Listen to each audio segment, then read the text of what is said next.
The Dragon Ball movies exist in their own pocket continuity, detached from the main timeline. Yet they've always thrived on spectacle, creativity, and those what-if scenarios that feel straight out of a Tenkaichi Budokai game. Among the movie originals, Broly quickly rose to fame as the alternate juggernaut. But while Broly gets most of the spotlight, one of the most overlooked gems in the movie continuity is how much better Gohan is written. Unlike in the main series, where Gohan famously steps away from the battle after the Cell games and lets his strength wither, the film version of Gohan avoids that pitfall. He trains, he improves, and he stays sharp all the way through. This version of Gohan doesn't just hold on to his potential, he capitalizes on it. In fact, during the Buu Saga, Vegeta makes it painfully clear in canon that Gohan has fallen behind, noting that Goku as a Super Saiyan 2 is stronger than Cell Games Gohan, but in the movie continuity, that criticism doesn't apply. Which brings us to that inevitable clash. Super Saiyan 2 Gohan from the Broly Second Coming movie versus Super Saiyan 2 Vegeta in the Buu Saga. Specifically his Majin transformation. Both of these characters carry insane height, but who comes out on top? Let's start with Gohan. Right off the bat, he's portrayed as miles ahead of his canon self. The reason why boils down to the 7-year gap after Cell's defeat. In Toriyama's manga, Gohan practically abandoned training, and by the time Majin Buu arrives, he's rusty, underwhelming, and clearly overshadowed by both Goku and Vegeta, who had entered Super Saiyan 2 in the meantime. Goku even went further, tapping into Super Saiyan 3. But Toei's movie staff didn't know that Toriyama was planning to nerf Gohan, so writer Taiyo Koyama and the rest of the film team assumed Gohan would train diligently for those 7 years, and built his character pretty accordingly.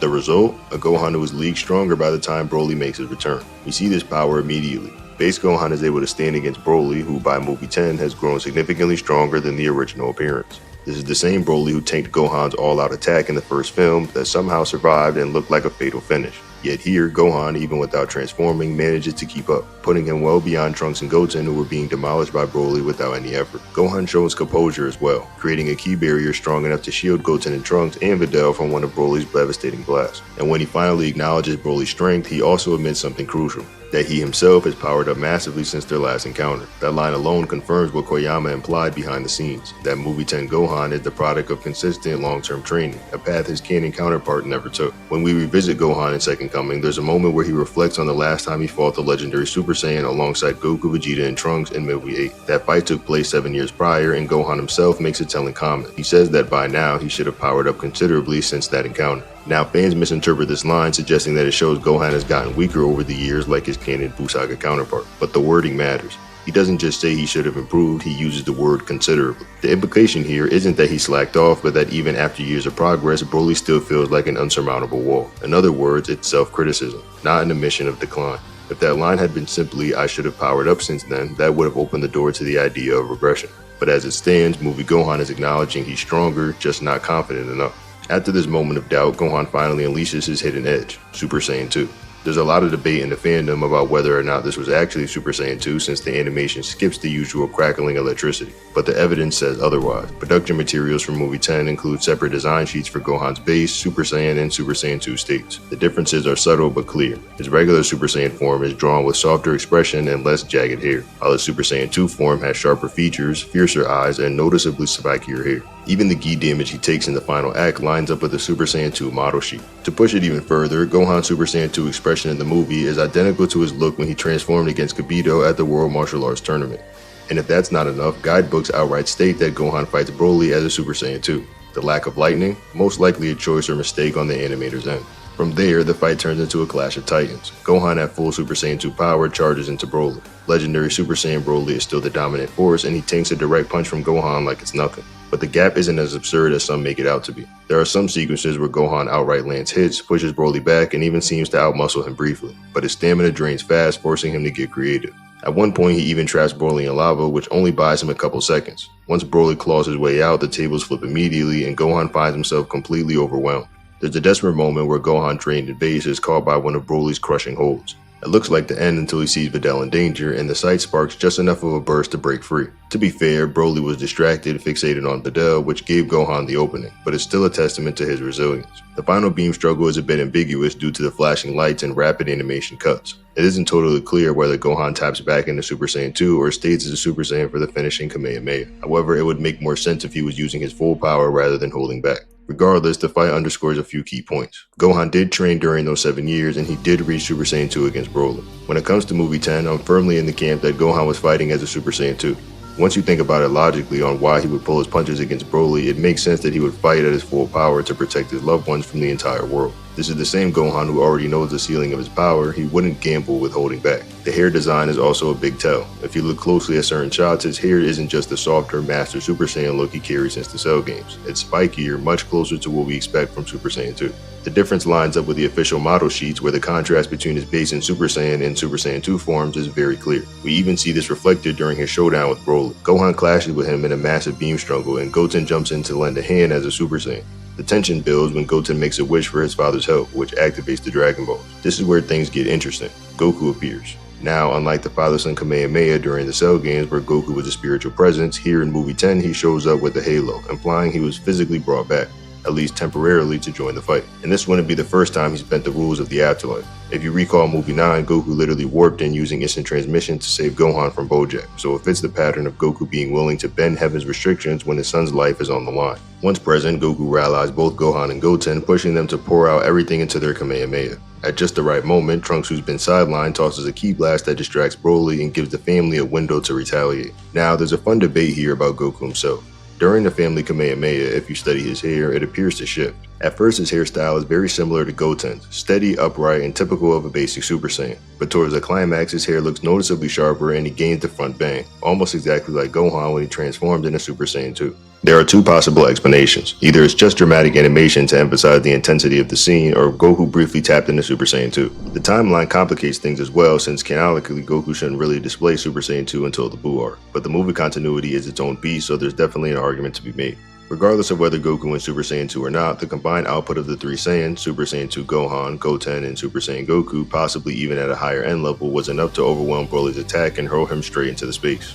His defeat is sealed when the blast drives him directly into the sun, erasing him once and for all. This version of Gohan is fascinating because unlike his canonical counterpart in the Buu Saga, movie 10 Gohan is portrayed as someone who never stopped training after the Cell game. And that's a critical distinction. He's leagues above the rusty Gohan we saw at the start of the Buu Saga and even outclasses Gohan who took down Bojack. In other words, this Gohan is the logical evolution of what the character would have became if he kept honing his skills and his strength during those 7 years. When we compare that to Majin Vegeta, the scaling feels a bit more straightforward. Vegeta's growth is easier to chart as he pushed himself relentlessly during the time skip, mastering Super Saiyan and eventually achieving Super Saiyan 2. While there's debate over whether he had access to Super Saiyan 2 before the Majin power-up, all evidence suggests likely that he did.